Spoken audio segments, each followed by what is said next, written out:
भगवदानंद का जो तारतम्य वर्णन करते हैं शास्त्र हमारे, पहली बात तो ये कहते हैं कि कोई भी कुछ भी करता है तो अपने सुख के लिए करता है, हमें सुख प्राप्त हो इसलिए, वो किसी और के लिए नहीं करता। नावा अरे पत्यु कामाय पति प्रियो भवति, आत्मनस्तु कामाय पति प्रियो भवति, नावा अरे जायायै कामाय जाया प्रिया भवति, आत्मनस्तु कामाय जाया प्रिया भवति। उपनिषद अर्थात वेद ऐसा कहते हैं, यहां परस्पर जो प्रीति है वो अपने सुख के लिए है, कोई किसी के सुख के लिए प्यार नहीं करता। अपने सुख के लिए ही सब जीव प्यार करते हैं, सब क्रियाएं करते हैं, सब विचर रहे हैं केवल अपने सुख के लिए।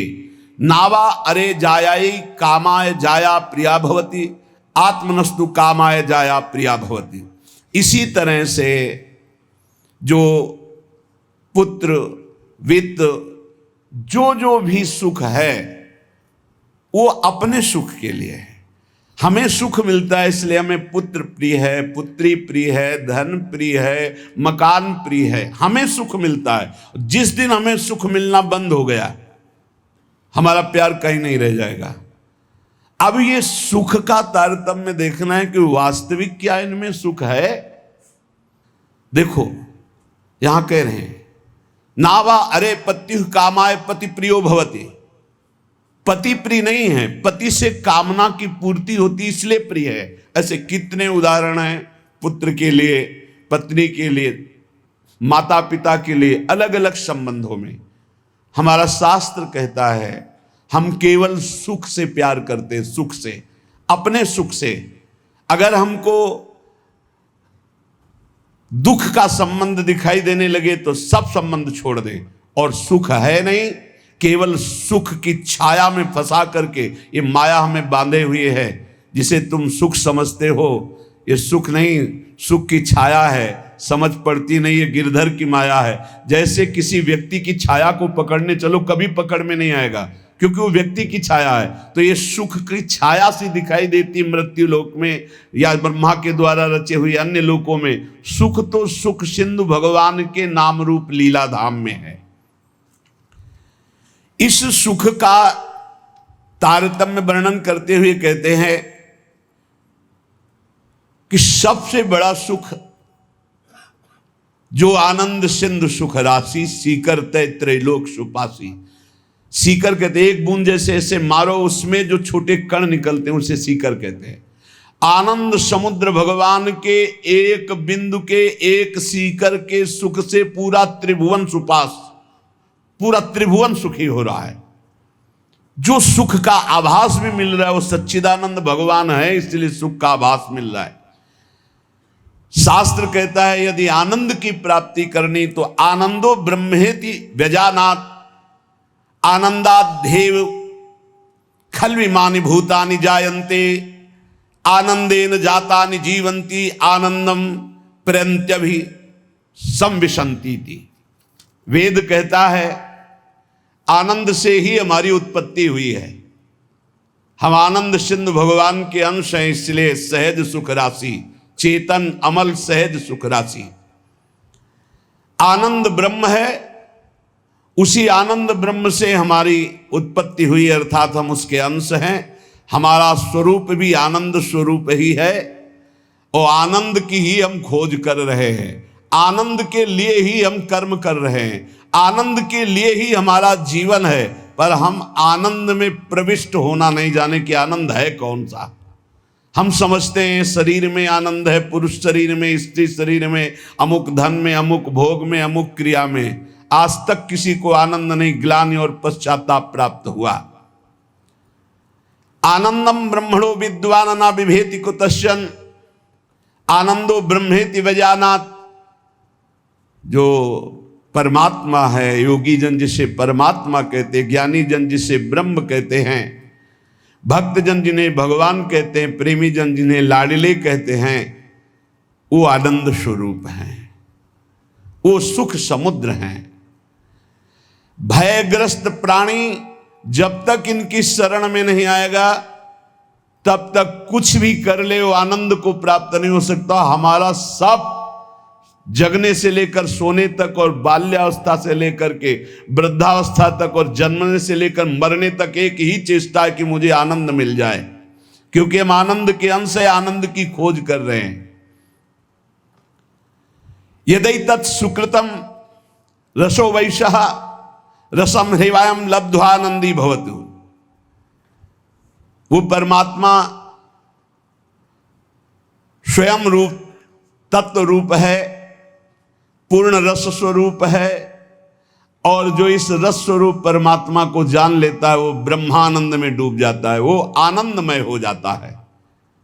हम आनंद की खोज कर रहे हैं भोगों में। वो वेद शास्त्र पुराण ऋषि मुनि क्या कह रहे हैं कि आनंद स्वरूप परमात्मा है, और जो उस परमात्मा रस स्वरूप परमात्मा का अनुभव कर लेता है, जान लेता है, वही आनंद को प्राप्त होता है।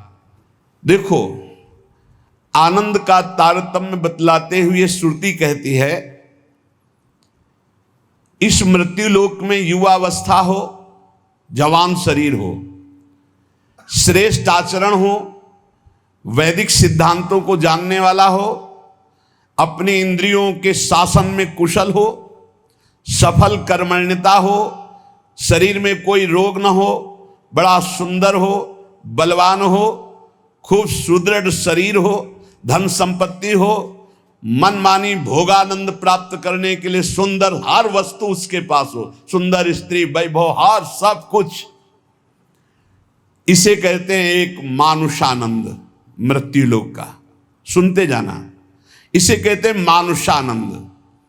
और जब कोई उत्तम कर्म करता है, शुभ कर्म करता है, तो उत्तम कर्म करके वो गंधर्व योनि को प्राप्त होता है। उसको मनुष्य गंधर्व कहते हैं। इस मनुष्य गंधर्व को मानुषानंद से 100 गुना बढ़कर आनंद प्राप्त होता है। मानुषानंद समझा? वैदिक सिद्धांत को जानने वाला, युवावस्था, सुंदर शरीर, रोग रहित और अपार धन संपत्ति, सुंदरियां, सब सुख मृत्यु लोक का। कोई सुख ऐसा नहीं कि इसके पास ना हो, उसे कहते हैं मानुषानंद। उस मानुषानंद से उत्तम कर्म करके जो गंधर्व योनि को प्राप्त हुआ उसे मनुष्य गंधर्व कहते हैं। उस मानुष गंधर्व को मानुषानंद से 100 गुना बढ़कर सुख मिलता है, मानुष गंधर्व को। और उस मनुष्य गंधर्व के आनंद से 100 गुना बढ़कर के देव गंधर्व, जो देवता गंधर्व रूप में ये साधन करके गंधर्व बना, 100 गुना मानुषानंद से बढ़कर। और उस मनुष्य गंधर्व से देव गंधर्व को 100 गुना बढ़कर के ये देव जाति स्वयं प्रकट हुए गंधर्व योनि में। इस आनंद का 100 गुना आनंद बढ़ करके पितृलोक में जो वास करते हैं, पितरों को, उनसे 100 गुना आनंद जो स्मृति शास्त्रोक्त कर्मों का आचरण करके, यज्ञ आदि करके उसके फलस्वरूप देवता बने, उन्हें अजानज देवता कहते हैं। पितरों से 100 गुना आनंद बढ़ करके अजानज देवता को प्राप्त होता है। और अजानज देवता से बढ़कर 100 गुना देवताओं को आनंद प्राप्त होता है, जो देव योनि में सीधे प्रकट हुए हैं। इनका 100 गुना आनंद बढ़ करके वसु को प्राप्त होता है। देवताओं से भी 100 गुना बढ़कर आनंद वसु को, वसु से भी 100 गुना आदित्यों को, नित्य देवता। इनसे आदित्यों से 100 गुना बढ़कर के आनंद इंद्र का। देखो कितना तारतम्य है आनंद का। और इंद्र के आनंद से 100 गुना आनंद बढ़कर के बृहस्पति जी का। बृहस्पति जी के आनंद से 100 गुना आनंद बढ़कर के प्रजापतियों का, दक्ष प्रजापति आदि। ऐसे प्रजापतियों के 100 गुना आनंद बढ़कर के परमेष्ठी पद, ब्रह्मा के पद में। और जिनको ब्रह्मलोक तक कहीं आसक्ति नहीं है, ऐसे जो ब्रह्मनिष्ठ श्रोत्रीय महापुरुष हैं, उनके उस अखंडानंद का तो वर्णन ही नहीं किया जा सकता जिसे मोक्ष सुख कहते हैं। इस प्रकार सर्वोपरि हुआ ब्रह्मानंद, जो ब्रह्म सुख परमेष्ठी पद है, उससे भी कई गुना बढ़ करके ब्रह्मानंद है, सर्वोपरि आया ब्रह्मानंद। अब कह रहे हैं, ध्यान से सुनना, ब्रह्मानंदो भवेद्देशो चेत परार्ध गुणी कृतः नैति भक्त सुखाम बोधई परमाणु तुलामपि। परार्ध कहते हैं एक के ऊपर 17 शून्य लगावे, एक लिखे और 17 शून्य लगावे तो जो संख्या बनती है उसे परार्ध कहते हैं।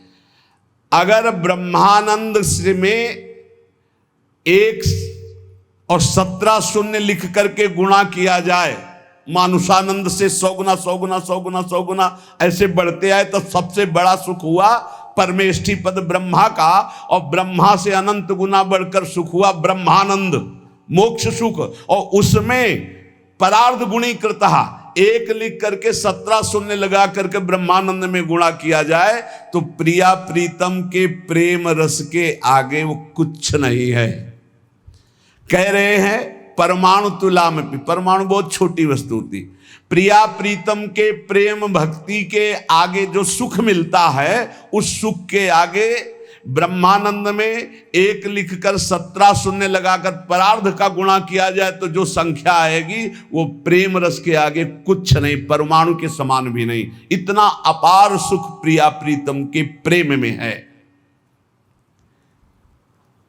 हम प्रिया प्रीतम के प्रेम के उपासक मानुषानंद में ही फेल हो रहे हैं। गंधर्वानंद, अजानज देवता, फिर देवता वसु आदित्य, फिर देवराज इंद्र, बृहस्पति, प्रजापति, ब्रह्मा का सुख, और फिर ब्रह्मानंद, और फिर ब्रह्मानंद से भी परार्ध गुणीकृता, ये प्रिया प्रीतम का प्रेम वो परमाणु तुल्य भी नहीं है। ऐसे प्रिया प्रीतम के भजन के लिए, प्रेम के लिए हम मानुष सुख में अपना भजन छोड़ देते हैं। हमारी क्या स्थिति है? इसलिए उपासक को चाहिए कि अखिल विकार शून्या नित्यानंदमयी, भोग त्याग समर्पितात्मा, अचिंत्यानंद दिव्य परमानंद स्वरूपा प्रीति पराकाष्ठा, स्वसुखानुसंधान कल्पना लेस शून्या,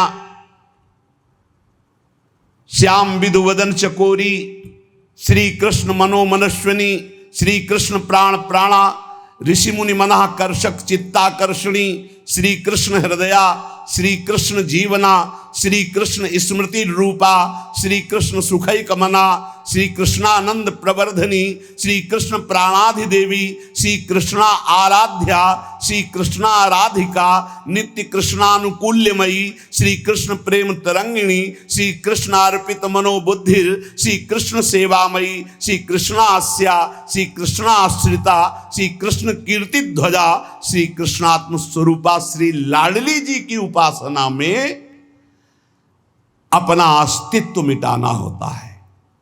जिसे ब्रह्मानंद की भी चाह का त्याग हो जाता है वो प्रिया प्रेम को प्राप्त होता है। इसलिए उपासक को चाहिए कि पहले अपना लक्ष्य दृढ़ करे।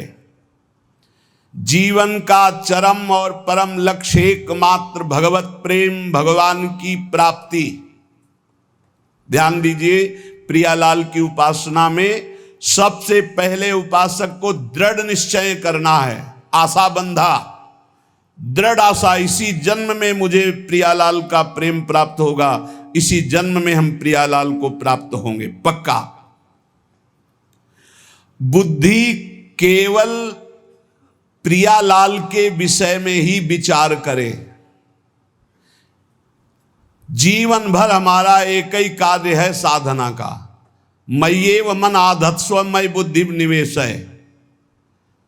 प्रियालाल में मन लगाना है, प्रियालाल में बुद्धि लगानी। बुद्धि का काम है निश्चय करना, मन का काम है संकल्प विकल्प करना। अब निश्चय तो हमारा दृढ़ हो गया कि प्रियालाल ही हमारे हैं, निश्चय हो गया कि सुख है प्रियालाल में, बस ये झूठे संसार में नहीं। अब संकल्प विकल्प करने वाले मन को रूप की प्रियालाल के नाम में, रूप में, लीला में, धाम में लगाना है।